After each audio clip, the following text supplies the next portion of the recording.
Now we are going to speak about nitrogenous bases. What? Because sugar is common, you know, phosphate is common.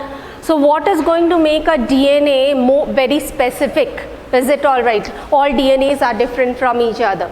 So nitrogenous bases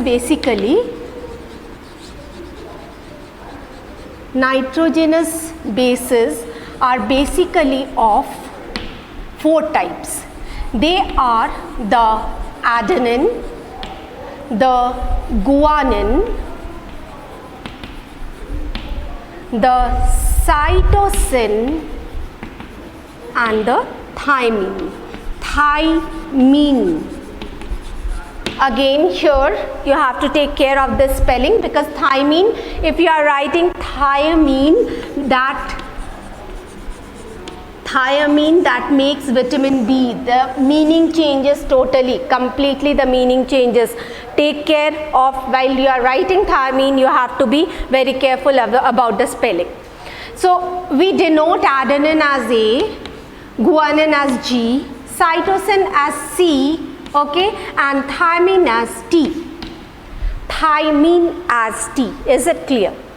We call this as base pairing. This is known as the base pairing. Is it clear? When base pairing occurs, then what happens? The bases are very specific. While pairing, they are very specific. I mean, suppose here is the nitrogenous base. I have written one of the, out of the four nitrogenous bases, one has to be here. Okay, so let us consider it as adenine. I am showing it like this, adenine. Okay. When pairing occurs, adenine only pairs with thymine. It only pairs with thymine, no other nitrogenous base. Adenine cannot pair with adenine itself. It cannot pair with guanine. It cannot pair with cytosine. It will only pair with thymine. Is it all right? Same with guanine. Guanine cannot pair with itself. It only pairs with cytosine. It only pairs with cytosine. Okay, so guanine, the meaning is guanine cannot pair with guanine, guanine cannot pair with adenine, guanine cannot pair with thymine. It will only pair with cytosine. Cytosine again pairs only with guanine. Okay, meaning cytosine cannot pair with cytosine, it cannot pair with adenine, it cannot pair with thymine. And thymine pairs only with adenine. Okay, that means thymine cannot pair with thymine, thymine cannot pair with guanine, thymine cannot pair with cytosine. So what it is here, suppose here it is adenine, so what base pair should be here, present here? It should be thymine. It should be thymine. No other nitrogenous base can be there, because they are pairing up. Is it clear? Suppose if I write cytosine here, which base pair should be here? It should be guanine. Okay, if it is guanine here, which base pair the nitrogenous bases also I am just rubbing off.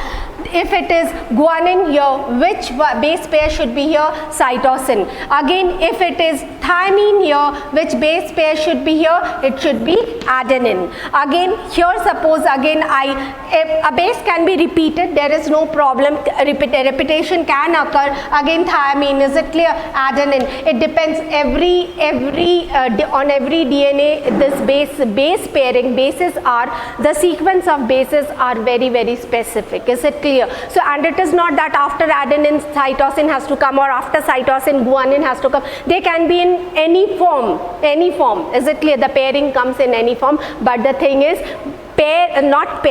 the sequence comes in any form, adenine, thymine, then can be again adenine, cytosine, it goes like this. Is it clear? This is not fixed. Is it clear? Again, let us take it as guanine. But here, this side pairing should be very, very perfect. Thymine, it has to be with adenine, thymine with adenine, guanine with cytosine.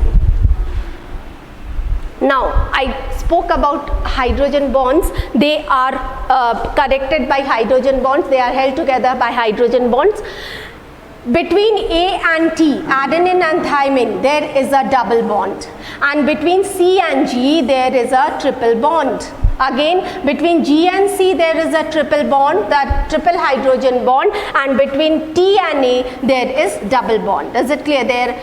This is double bond, again triple bond. So what do we know? Here we have done the base pairing. What else do we know? Adenine always pairs with thymine, and there will be a double bond. Thymine always pairs with adenine, there will be a double bond. Cytosine pairs with guanine, there will be a triple bond, and guanine pairs with cytosine, there will be a triple bond. Is it clear? So this is what, when you see the nitrogenous base, you see the steps of a ladder. Is it clear? These are the hydrogen bonds. Now, so the basic idea of DNA you have got. Now just let me show you one turn of it, one particular turn, a big one I am showing so that I can show you certain. So here are present sugar. I am not there are more number of sugars over here. 4 of course I am showing. Okay, so here goes sugar, outside is attached with phosphate. Phosphate is holding the sugar. Is it all right? It goes like this. I'm in one. Is it clear? Towards the outside is attached with phosphate. Okay, and here towards the inner side, suppose here is guanine, here is cytosine, triple bond. Is it clear? Here is adenine, here is thymine, double bond. Here is cytosine, here is guanine, triple bond. Here is adenine, let me show you, it can be adenine. Here is adenine, double bond. So it goes like this. Is it clear? It was difficult to explain in this form, that is why I have explained in this form, but DNA is present in that form. Is it all right? Okay. Now, few terms. What are the terms we have done? Sugar, phosphate, nitrogenous bases, one of the nitrogenous bases. Now, here the smallest unit which is making a DNA molecule, what is that? A sugar. Is it clear? Smallest unit which is repeating itself. You are seeing DNA, which is the smallest unit which is repeating itself.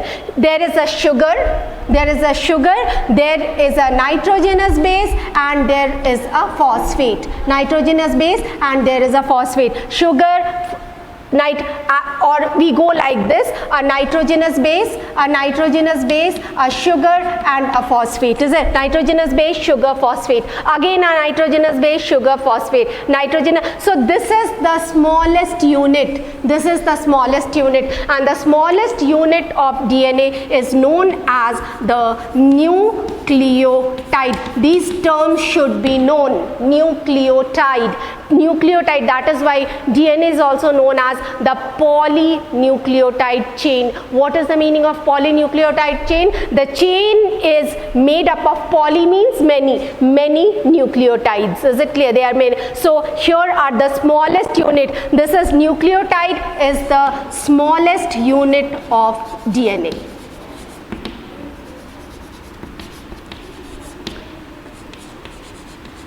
Okay, now let us come to the why I have shown you DNA and like what is, and we will remember this. Is it clear? When I show you the cell cycle, I'll show you how the DNA replicates and it forms its exact copy. You will remember this diagram. Okay, now here when we are talking about DNA is a long chain, very long chain. Is it all right? And DNA only consists of gene. I'll be explaining what is gene. Now DNA itself consists, a part of DNA only make genes. Is it clear? So DNA, if this is the cell and this is the DNA, this is the nucleus, inside the nucleus is present chromosome, and chromosomes are made up of DNA actually.